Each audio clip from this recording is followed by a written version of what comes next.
오늘은 출애굽기 34장을 중심으로 해서 출애굽기를 상고해 보도록 하겠습니다.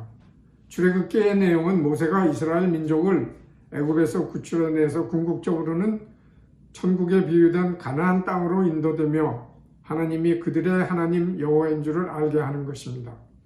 이런 이스라엘 백성은 야곱의 아들인 요셉이 애굽의 총리 대신으로 출세하면서 자기 가족을 인도한 애굽에서 400여 년 동안에 늘어난 사람들입니다. 그 당시 애굽은 육신을 위한 물질이 풍부한 곳이었습니다.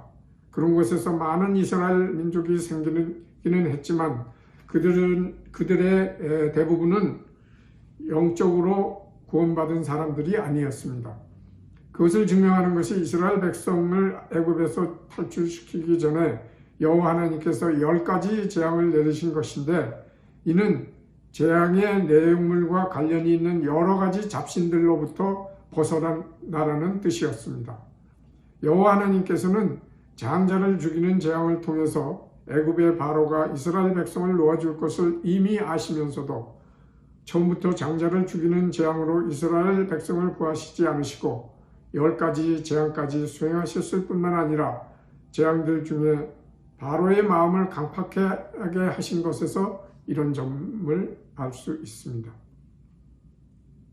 애굽에서 이스라엘 백성을 구출해내신 여호와 하나님께서는 그들이 가나안에 들어가기에 적합한 사람들이 되기 위한 훈련으로 광야에서 40년간을 배회하면서 자기 부인의 도를 깨닫게 함과 동시에 십계명을 통해서 심령이 구원받기에 적합한 조건이 무엇인가를 터득해 하십니다. 그래서 먼저 여호와 하나님 자신이 2개의 돌판을 직접 깎아 만드시고 그 위에 십계명을 새겨 모세에게 주십니다. 이를 받아서 시내산을 내려오니까 이스라엘 백성들이 자기가 없는 동안에 아론을 필두로 하여 금송아지를 만들고 이에 절을 합니다. 이것을 본 모세는 화가 치밀어 십계명 돌판들을 산 아래로 던져 깨뜨립니다. 여기서 이스라엘 백성들은 우상을 만들어 경배하였으므로 제2계명을 어긴 것입니다. 모세가 2개의 돌판을 다 깨뜨려 버린 것은 계명 중 하나를 어긴 것은 전체 계명을 다 어긴 것이나 다를 바가 없는 것이기 때문입니다. 어쨌든 우리가 인본적으로 생각할 때 이 사건은 정말 하나님께 큰 죄를 지은 것입니다. 이스라엘 백성과 모세가 무리바 물 사건에서 하나님을 원망하고 시험한 것에 비하면 이 사건이 훨씬 더 큰 죄라고 생각됩니다. 그러나 하나님의 신본적인 견해는 우리의 인본적인 견해와 다름을 알 수 있습니다. 무슨 말인가 하니, 하나님께서 2개의 돌판을 깎아 만들고 그 위에 십계명을 새겨 주신 것은 모두 하나님의 일방적인 엘로힘적 역사입니다. 그러니까 그것은 반드시 없어져야 합니다. 이런 점을 뒷받침하는 다른 예가 마태복음 10장에 기록되어 있는 바, 예수님께서 12제자들에게 일방적으로 성령을 부어주신 후에 그들을 보내어 복음을 전하고 병을 고치고 귀신을 쫓아내게 하는 등 전도 여행을 보냅니다. 그들은 실제로 그렇게 했습니다. 그런데 마태복음 17장 14절에서 20절을 보면 한 사람이 간질로 심히 고생하는 자기 아들을 제자들에게 데리고 와서 고쳐달라고 했는데 못 고쳐서 예수님께로 데리고 와서 고침을 받는 기록이 있습니다. 그러니까 일방적으로 넣음을 받은 성령은 시간이 지나면 나가버린다는 말입니다. 어쨌든 모세가 돌판을 깎고 하나님께서 십계명을 그 위에 새겨 쓰신 것처럼 여호와적 역사가 있어야 그 다음에 임마누엘에 의한 진정한 구원이 있을 것이라는 의미를 생각하면 모세가 십계명 돌판을 던져서 깨뜨려 버린 이 사건을 이해할 수가 있습니다. 모세와 하나님 사이에 여호와적으로 역사를 해서 만들어진 십계명 돌판을 모세가 받은 것으로만 모세도 진정한 구원이 이루어진 것이 아닙니다. 모세에게 임마누엘이 이루어져야 진정한 영적 구원을 받는 것입니다. 이런 점을 출애굽기 34장 8절에서 35절에 잘 계시해 줍니다. 우선 출애굽기 34장 8절을 보면 두 개의 돌판을 만들어서 가지고 시내산으로 올라간 모세는 하나님을 경외합니다. 이런 태도가 하나님을 믿으려는 자의 초기 태도입니다. 그리고 나서 하나님을 영접해야 합니다. 모세가 하나님을 영접했다는 점을 34장 9절에서 자신의 입으로 제1계명에 관한 내용을 자기가 이해하는 대로 풀어서 하나님께 고하는 것으로 보여줍니다. 제1계명을 하나님께서 주신 말 그대로 표현하지 않고 자기가 이해하는 대로 풀어서 하나님께 말씀드렸다는 점이 모세가 제1계명을 완전히 소화해서 자기 것으로 만들었다는 의미라는 말입니다. 그리고 나서 제1계명부터 제4계명에 대한 내용을 하나님께서 모세에게 설명하십니다. 이런 일련의 사건이 모세와 하나님 사이에 인격적으로 10계명을 주고받았다는 말입니다. 즉 모세가 제1계명을 완전히 소화해서 자기 것으로 한 것은 하나님께서 나머지 10계명을 말씀하신 것과 같다는 의미입니다. 두 개체가 인격적인 관계 속에서 모세가 10계명을 지키고 하나님께서는 그가 지킨 것을 인정한다는 뜻입니다. 이런 사건, 즉 모세가 제1계명을 완전히 소화해서 지킨 것은 모세 안에 하나님께서 실제로 임마누엘 하여 내주에 계신다는 의미입니다.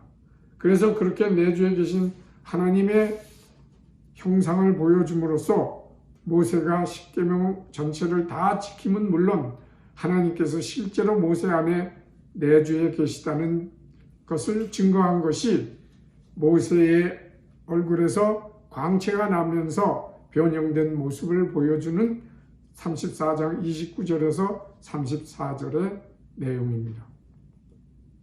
이는 마치 마태복음에서 구약의 내용을 다 백성들에게 완전하게 해석하고 완결지어 주신 후에 변화산에서 인간 예수 안에 내주에 계신 임마누엘 하나님이신 그리스도를 보여주신 사건과 일맥상통하는 사건입니다. 모세의 변형된 모습을 보여주는 사건에서 우리가 깨달아야 할 점은 첫째로 모세의 얼굴 코뿔에 광채가 나지만 모세 자신은 못나는 점입니다. 이것은 거듭난 사람은 자신 안에 영이신 하나님께서 성령으로 내주해 계신 것을 자기 자신의 능력으로는 깨달을 수 없다는 점을 의미하는 것입니다. 왜냐하면 영은 오감으로 감지할 수 없는 존재이기 때문입니다.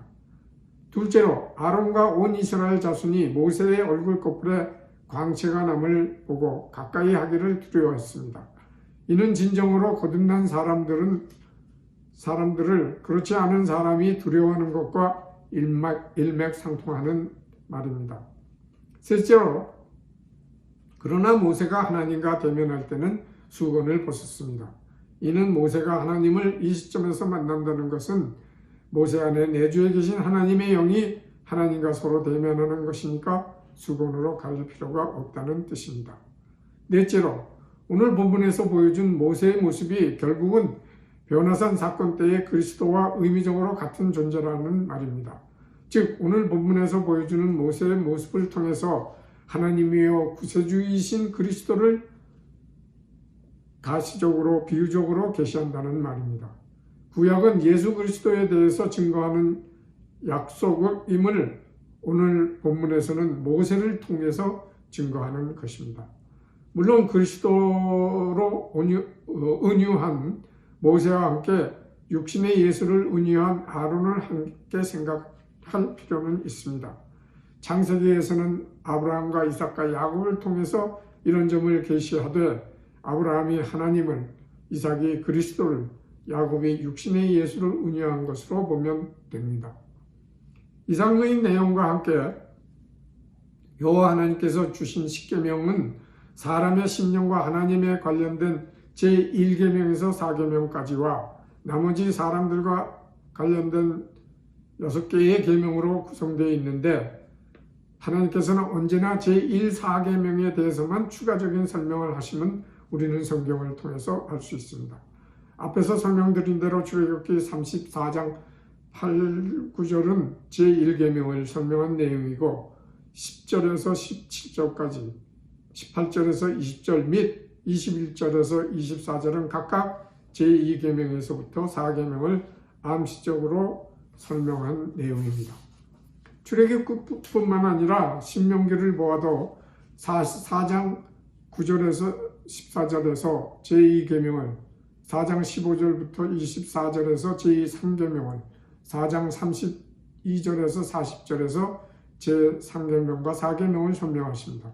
이어서 제5장에서 10계명을 다시 계시합니다. 그리고 6장 4절부터 9절, 6장 10절부터 15절, 6장 16절부터 19절 및 6장 20절부터 25절에서 각각 제1계명부터 4계명을 설명해 주십니다. 이런 점은 제1계명부터 4계명만 바로 지키면 나머지 사람들에게 관련된 제5계명에서부터 10계명은 저절로 지켜지게 되어진다는 의미입니다. 이런 점은 구약을 바로 해석해 주신 예수님의 말씀인 마태복음 22장 34절에서 40절, 마가복음 12장 28절에서 34절 및 누가복음 10장 25절에서 37절을 보아도 잘 알 수 있습니다.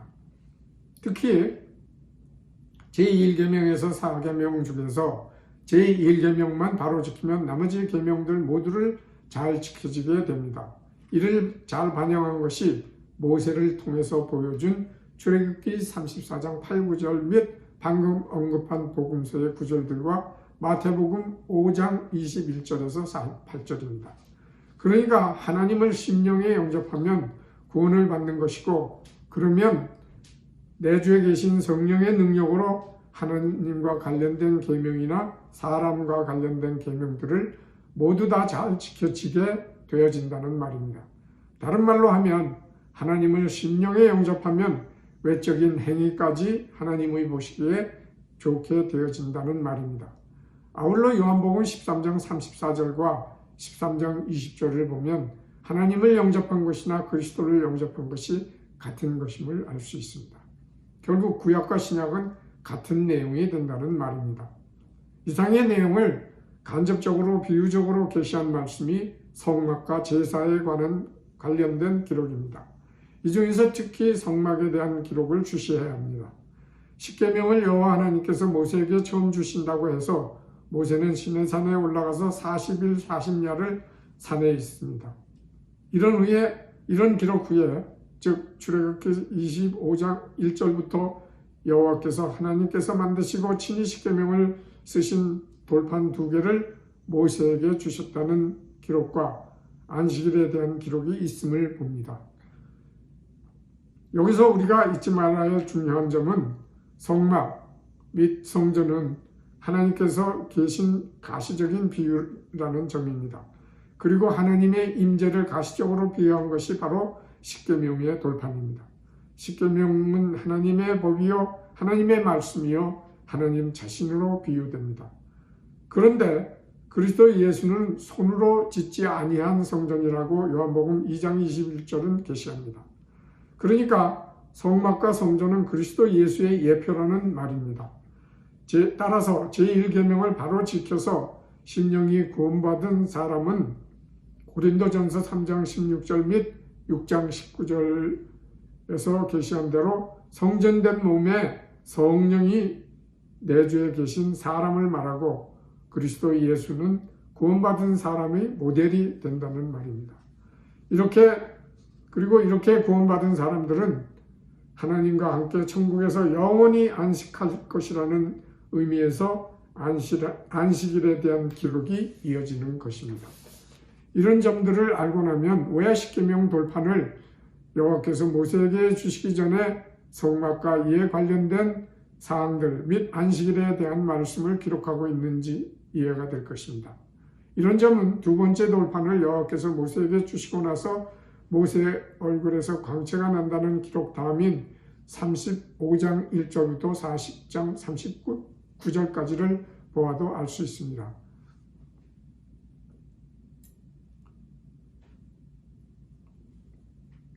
여러분, 성경이 이렇게 구원은 심령에 하나님이 함께 내주에 계신 것을 말하고, 그런 사람의 예표가 구세주 되시는 그리스도 예수임을 약속하고 증거하는 것은 우리도 예수 그리스도와 같이 임마누엘에 의하여 구원받아 하나님의 자녀가 되려는 것입니다.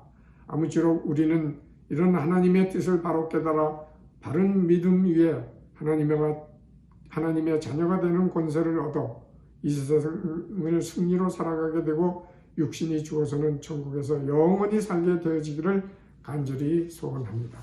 잠깐 기도하겠습니다.